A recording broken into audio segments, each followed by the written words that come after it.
मृदा जीवांश पदार्थ पर यह है एक संक्षिप्त जानकारी। ये सारी बातें कृषि रसायन विज्ञान के दूसरे अध्याय से ली गई हैं। देखिए, स्वागत है। आज हम एक कहानी पर बात करने वाले हैं। एक बहुत ही दिलचस्प कहानी। हाँ, एक पत्ते की कहानी। एक ऐसा पत्ता जो पेड़ से गिरता है, मिट्टी में मिलता है और फिर एक अदृश्य दुनिया के हाथों से गुजरकर वापस जीवन का हिस्सा बन जाता है। जी। और इस प्रक्रिया को समझने के लिए हमारे पास कृषि रसायन विज्ञान की एक किताब के कुछ अंश हैं। और ये कहानी सिर्फ एक पत्ते की नहीं है, ये तो पृथ्वी के सबसे बड़े, सबसे जरूरी रिसाइकलिंग सिस्टम की कहानी है। Recycling system. हाँ, हम जिसे बस मिट्टी कहकर नजरअंदाज कर देते हैं, वो असल में एक जिंदा सांस लेती हुई दुनिया है। और इस दुनिया की जान है मृदा जीवांश पदार्थ, यानी सॉइल ऑर्गेनिक मैटर। बिल्कुल। तो आज हमारा मिशन यही है कि इस कहानी को परत दर परत खोला जाए। ये ऑर्गेनिक मैटर है क्या, कहाँ से आता है और वो कौन सी अदृश्य ताकतें हैं जो एक सूखी पत्ती को जिंदा मिट्टी में बदल देती हैं। चलिए इस दुनिया में गहराई से उतरते हैं। चलिए। तो कहानी की शुरुआत होती है इसके मुख्य किरदारों से। ये ऑर्गेनिक मैटर आता कहाँ से? हाँ, सबसे पहला सवाल तो यही है। इसके दो मुख्य स्रोत हैं। पहला और सबसे बड़ा है पादप, यानी पौधों से मिलने वाली चीजें। मतलब जैसे फसल कटने के बाद जो डंठल रह जाते हैं, जड़ें, पत्तियां, टहनियां। बिल्कुल, ये सब। और हमारे स्रोत में एक बहुत दिलचस्प चीज का जिक्र है, हरी खाद। हरी खाद, ये क्या है?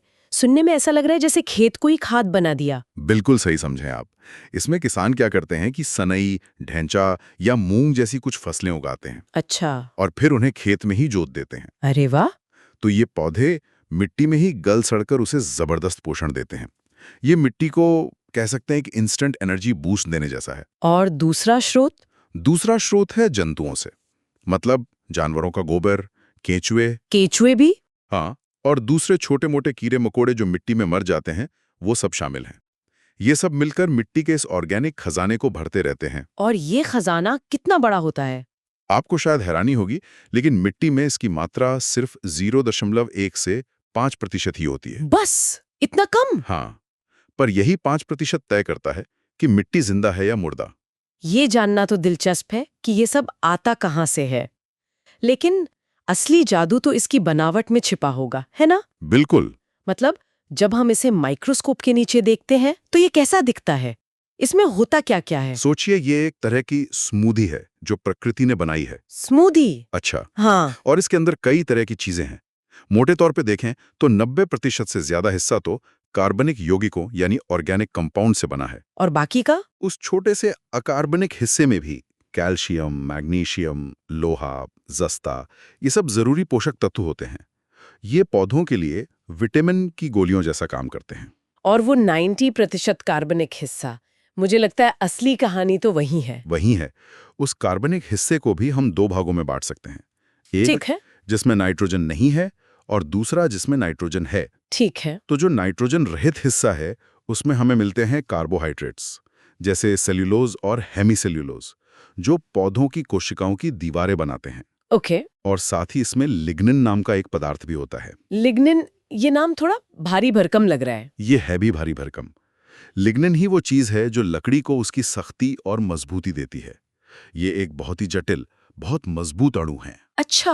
और फिर आता है नाइट्रोजन वाला हिस्सा, जिसमें सबसे जरूरी चीज है प्रोटीन। प्रोटीन? प्रतिशत हेमीसेल्यूलोज, 10 से 28% सेल्यूलोज, 10 से 30% लिग्निन और 1 से 15% तक प्रोटीन हो सकता है। मतलब ये कोई फिक्स्ड रेसिपी नहीं है। हर पत्ते की, हर टहनी की अपनी एक अलग रेसिपी होती है। बिल्कुल। और शायद यही रेसिपी तय करती है कि उस पत्ते की कहानी आगे कैसे बढ़ेगी, उसका भविष्य क्या होगा। आपने बिल्कुल सही पकड़ा। यही बनावट तय करती है कि कौन सी चीज जल्दी गलेगी और कौन सी धीरे। यही तय करती है कि मिट्टी के नीचे काम करने वाली जो अदृश्य सेना है। अदृश्य सेना? हाँ, करोड़ों सूक्ष्म जीव, वो किसे अपना फास्ट फूड समझेंगे और किसे तोड़ने में उन्हें सालों लग जाएंगे। मुझे ये पसंद आया, अदृश्य सेना। तो चलिए अब कहानी के उस हिस्से पर आते हैं जहां ये सेना अपना काम शुरू करती है। जी। एक पत्ता मिट्टी पर गिर गया है। जी। अब क्या होता है? ये गलने सड़ने की जो प्रक्रिया है, जिसे विच्छेदन कहते हैं, ये काम कैसे करती है? ये प्रक्रिया असल में एक बहुत बड़ी दावत है। दावत? हाँ, मिट्टी में मौजूद बैक्टीरिया और फफूंद मतलब फंगी जैसे करोड़ों सूक्ष्म जीव इस गिरे हुए ऑर्गेनिक मैटर पर टूट पड़ते हैं। इनके लिए ये ऊर्जा और पोषण का स्रोत है। अच्छा, लेकिन वो हर चीज को एक ही तरह से नहीं खाते। सबसे पहले वो सबसे आसान और मीठी चीजों पर हाथ साफ करते हैं, जैसे शर्करा यानी शुगर्स और स्टार्च। यानी पौधों का एनर्जी ड्रिंक। हाँ बिल्कुल, ये पानी में आसानी से घुल जाते हैं और सूक्ष्म जीवों को तुरंत ऊर्जा देते हैं। इसीलिए मीठे फल या हरी पत्तियां इतनी जल्दी गल जाती हैं। समझी। और उसके बाद? इसके बाद नंबर आता है हेमीसेल्यूलोज और सेल्यूलोज का। ये थोड़े सख्त होते हैं, जैसे सब्जियां। इन्हें तोड़ने में थोड़ी ज्यादा मेहनत और समय लगता है, लेकिन ये भी कुछ हफ्तों या महीनों में टूट जाते हैं। और फिर आता है हमारा विलन या शायद हीरो, लिग्निन। हाँ, वो सख्त लकड़ी वाला हिस्सा, उसका क्या होता है? यहाँ कहानी बहुत दिलचस्प हो जाती है। लिग्निन इन सूक्ष्म जीवों के लिए एक बहुत बड़ी चुनौती है। चुनौती? जी, इसकी बनावट इतनी जटिल होती है कि ज्यादातर बैक्टीरिया इसे पचा ही नहीं पाते। सिर्फ कुछ खास तरह के बैक्टीरिया और फफूंदी ही इसे धीरे धीरे तोड़ पाते हैं। अच्छा। और यही वजह है कि एक लकड़ी का मोटा तना पूरी तरह सड़ने में दशकों लगा सकता है, जबकि पत्तियां कुछ ही महीनों में गायब हो जाती हैं। लेकिन लिग्निन का ये धीरे धीरे टूटना, ये मिट्टी के लिए अच्छा कैसे है? मुझे लगा था कि जल्दी गलना बेहतर होता है। देखिए, जल्दी गलने से पौधों को तुरंत पोषक तत्व मिलते हैं, ये सच है। लेकिन लिग्निन जब धीरे धीरे टूटता है तो वो मिट्टी में एक स्थायी संरचना बनाता है। स्थायी संरचना? हाँ, जिसे हम ह्यूमस कहते हैं। ये ह्यूमस ही है जो मिट्टी को भुरभुरा बनाता है, उसकी पानी सोखने की क्षमता बढ़ाता है और लंबे समय तक कार्बन को जमीन में कैद करके रखता है। अरे वाह! तो एक तरह से लिग्निन मिट्टी का धीमा और स्थिर हीरो है। बिल्कुल। और प्रोटीन का क्या? वो भी तो था इस रेसिपी में। प्रोटीन का टूटना इस कहानी का सबसे महत्वपूर्ण मोड़ है। ऐसा क्यों? जब सूक्ष्म जीव प्रोटीन को तोड़ते हैं तो उससे अमीनो एसिड और फिर अंत में अमोनिया गैस निकलती है, NH3। अमोनिया? जी, और यही अमोनिया आगे चलकर नाइट्रेट में बदलती है, जो पौधों के लिए सबसे जरूरी भोजन है, नाइट्रोजन। ये पूरी प्रक्रिया नाइट्रोजन चक्र का दिल है। बिना प्रोटीन के टूटे पौधों को बढ़ने के लिए नाइट्रोजन मिल ही नहीं सकता। कमाल है। मतलब हर चीज का अपना एक रोल है। शर्करा तुरंत ऊर्जा देती है, सेल्यूलोज थोड़ा समय लेता है, लिग्निन मिट्टी का ढांचा बनाता है और प्रोटीन वो पौधों को खाना खिलाता है। एकदम सही। ये एक बहुत ही व्यवस्थित सिस्टम है। स्रोत में एक चार्ट भी है जो दिखाता है कि शर्करा और प्रोटीन सबसे तेजी से गायब होते हैं और लिग्निन सबसे धीरे। ये प्रकृति का संतुलन है। बिल्कुल। ठीक है, तो ये अदृश्य सेना अपना काम कर रही है, पर क्या ये सेना हर जगह हर मौसम में एक ही रफ्तार से काम करती है? नहीं। या कुछ चीजें हैं जो इनकी रफ्तार को बढ़ा या घटा सकती हैं? बहुत अच्छा सवाल है ये, और इसका जवाब है नहीं। ये रफ्तार बिल्कुल भी एक जैसी नहीं होती। कई कारक हैं जो इस दावत की रफ्तार तय करते हैं। जैसे कि? पहला तो ये है कि खाना कैसा है, मतलब ऑर्गेनिक मैटर की अपनी प्रकृति कैसी है। जैसा हमने अभी बात की, हरी मुलायम पत्ती एक तरह से इजी मील है। हाँ, और सूखी लकड़ी वाली टहनी एक चैलेंज। बिल्कुल। हरी पत्ती में लिग्निन कम और नाइट्रोजन ज्यादा होता है, तो वो जल्दी गल जाती है। लकड़ी में लिग्निन बहुत ज्यादा, तो इसे गलने में सालों लगते हैं। ठीक है, और दूसरा कारक? दूसरा बड़ा कारक है नमी, यानी मिट्टी में पानी की मात्रा। मुझे हमेशा लगता था कि खाद बनाने के लिए बस चीजों को गीला रखना होता है, पर क्या पानी की मात्रा में भी कोई संतुलन जरूरी है? संतुलन ही सब कुछ है। इन सूक्ष्म जीवों को काम करने के लिए पानी चाहिए, वो सूखे में काम नहीं कर सकते। रिसर्च बताती है कि 60 से 80% नमी सबसे अच्छी होती है। लेकिन अगर पानी बहुत ज्यादा भर जाए, जिसे हम वाटर लॉगिंग कहते हैं, तो मिट्टी में ऑक्सीजन की कमी हो जाती है। अच्छा। और ज्यादातर अपघटन करने वाले जीवों को सांस लेने के लिए ऑक्सीजन चाहिए। ऑक्सीजन न मिलने पर वे काम करना बंद कर देते हैं। मतलब न बहुत सूखा न बहुत गीला। बिल्कुल। जैसे पौधों के लिए होता है, वैसे ही इन सूक्ष्म जीवों के लिए भी। और तापमान, गर्मी सर्दी का भी असर होता होगा? तापमान तो एक तरह से इस पूरी प्रक्रिया का स्पीड कंट्रोलर है। Speed controller? हाँ, जैसे ही तापमान 5 डिग्री सेल्सियस से नीचे जाता है, यह सेना सुस्त पड़ जाती है, लगभग सो जाती है। इसीलिए ठंडी जगहों पर ऑर्गेनिक मैटर सालों तक जमा रहता है। और गर्मी में? जैसे जैसे गर्मी बढ़ती है, वे तेजी से काम करने लगते हैं। 30 से 40 डिग्री सेल्सियस का तापमान उनके लिए सबसे अच्छा होता है। इसीलिए गर्म और नम ट्रॉपिकल इलाकों में एक पत्ता कुछ ही हफ्तों में मिट्टी बन जाता है। यहाँ एक बहुत ही दिलचस्प कॉन्सेप्ट का जिक्र है, कार्बन नाइट्रोजन अनुपात। मतलब CN रेशियो। हाँ, ये सुनने में थोड़ा टेक्निकल लगता है, पर मुझे लग रहा है ये बहुत जरूरी है। ये सिर्फ जरूरी नहीं, ये इस पूरी कहानी का क्लाइमैक्स है। क्लाइमैक्स? जी, इसे समझने के लिए सोचिए कि मिट्टी के नीचे एक अदृश्य जंग चल रही है, जंग किसके बीच? पौधों और सूक्ष्म जीवों के बीच। अच्छा। और जंग है नाइट्रोजन के लिए। देखिए, सूक्ष्म जीवों को जिंदा रहने और अपनी आबादी बढ़ाने के लिए दो चीजें चाहिए। ऊर्जा के लिए कार्बन, जो उनके लिए चावल जैसा है, ठीक है, कार्बन मतलब चावल। और अपने शरीर की कोशिकाएं बनाने के लिए नाइट्रोजन, जो दाल या प्रोटीन जैसा है। एक संतुलित भोजन। बिल्कुल। अब मान लीजिए किसी किसान ने खेत में बहुत सारा गेहूं का भूसा डाल दिया। भूसे में कार्बन तो भरपूर होता है, मतलब चावल की कोई कमी नहीं। कोई कमी नहीं। उसका CN रेशियो 80:1 तक होता है, लेकिन उसमें नाइट्रोजन यानी दाल बहुत कम होती है। एक मिनट, ये बात मुझे थोड़ी उलझा रही है। अगर भूसे में कार्बन है, जो सूक्ष्म जीवों का भोजन है, तो उसे डालने से प्रक्रिया धीमी क्यों हो जाती है? यही तो वो अदृश्य जंग है। अच्छा। जब करोड़ों भूखे सूक्ष्म जीवों को सिर्फ चावल यानी कार्बन की दावत मिलती है, तो वे अपनी जरूरत की दाल यानी नाइट्रोजन कहां से लाएंगे? कहां से? वे मिट्टी में पहले से मौजूद नाइट्रोजन को सोखना शुरू कर देते हैं। ये वही नाइट्रोजन है जिसका इस्तेमाल पौधों को करना था। अरे! मतलब वे पौधों के हिस्से का नाइट्रोजन चुराने लगते हैं। बिल्कुल। वे पौधों से सीधी प्रतिस्पर्धा करने लगते हैं। तो इसका नतीजा क्या होता है? नतीजा ये होता है कि अस्थायी तौर पर पौधों के लिए नाइट्रोजन की भारी कमी हो जाती है और फसल की बढ़वार रुक सकती है।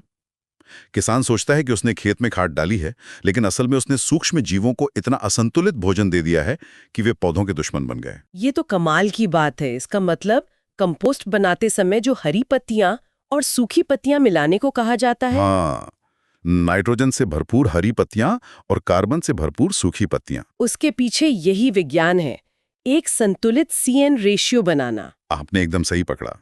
एक अच्छा CN रेशियो लगभग 25.1 इन सूक्ष्म जीवों को एक संतुलित भोजन देता है, ताकि वे अपना काम करें और पौधों से नाइट्रोजन ना चुराएं। सब कुछ एक दूसरे से जुड़ा हुआ है। जी, और इनके अलावा मिट्टी में हवा का संचार कैसा है, उसका pH लेवल क्या है, ये सब चीजें भी असर डालती हैं। तो ये पूरी गलने सिर्फ कचरा निपटाने का तरीका नहीं है, ये तो एक बहुत बड़ी वैश्विक प्रणाली का हिस्सा लगती है। बिल्कुल। हमारे स्रोत में कार्बन चक्र का एक चित्र भी है, जो शायद इसी बड़ी तस्वीर को दिखाता है। अगर हम इसे बड़ी तस्वीर से जोड़कर देखें, तो ये पृथ्वी पर जीवन के लिए मौलिक है। जब हमारी अदृश्य सेना ऑर्गेनिक मैटर को तोड़ती है, तो इस प्रक्रिया में वो सांस लेते हैं और कार्बन डाइऑक्साइड यानी CO2 गैस छोड़ते हैं।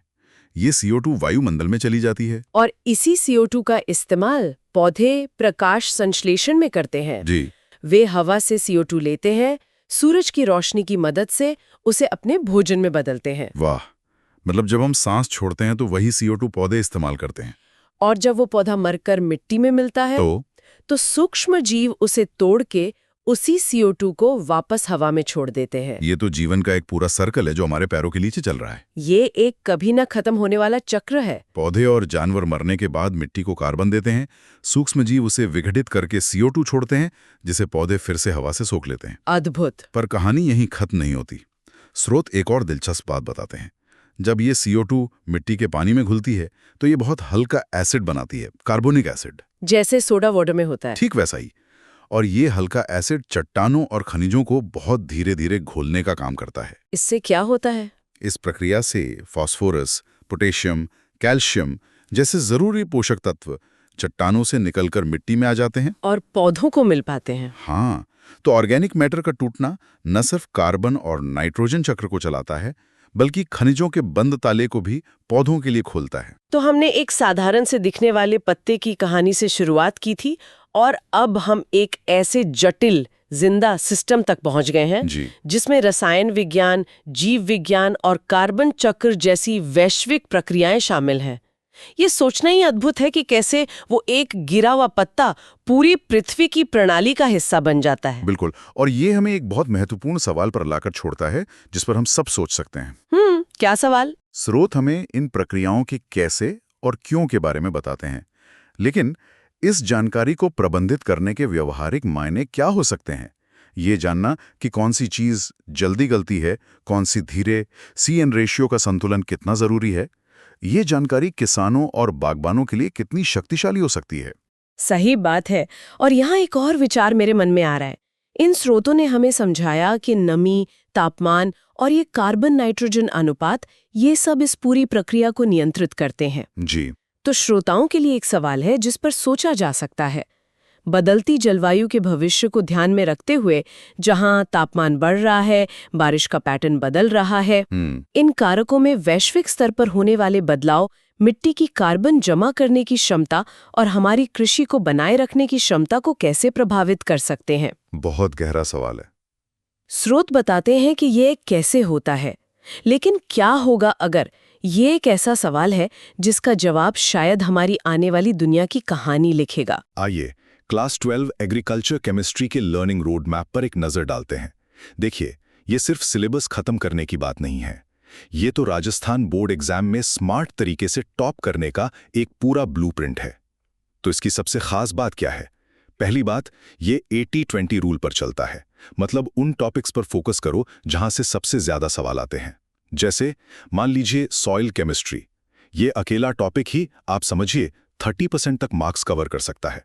तो अगर आपने इसे पहले कर लिया तो समझो 1/3 पेपर तो तैयार है। दूसरी बात, ये रट्टा मारने की जगह समझने पर जोर देता है। जो ऑर्गेनिक कंपाउंड्स मुश्किल लगते हैं ना, उनके लिए विजुअल मेमोरी टेक्निक्स यूज करने को कहा गया है। यानी केमिकल स्ट्रक्चर्स को किसी कहानी या तस्वीर से जोड़ लो। इससे फॉर्मूले दिमाग में बैठ जाएंगे, उन्हें रटना नहीं पड़ेगा। और आखिर में तीसरी बात, थ्योरी को प्रैक्टिकल से जोड़ना। मतलब स्टूडेंट्स को यह सलाह दी जाती है कि वो कीटनाशकों और उर्वरकों का असर अपने आसपास की फसलों पर खुद देखें। इससे क्या होता है, कॉन्सेप्ट सिर्फ किताबों में नहीं रहते, बल्कि असल जिंदगी से जुड़ जाते हैं और फिर हमेशा के लिए याद भी रहते हैं। तो कुल मिलाकर ये रोड मैप सिर्फ ये नहीं बताता कि क्या पढ़ना है, बल्कि ये टॉप स्कोर करने के लिए कैसे पढ़ना है का एक पक्का फॉर्मूला देता है।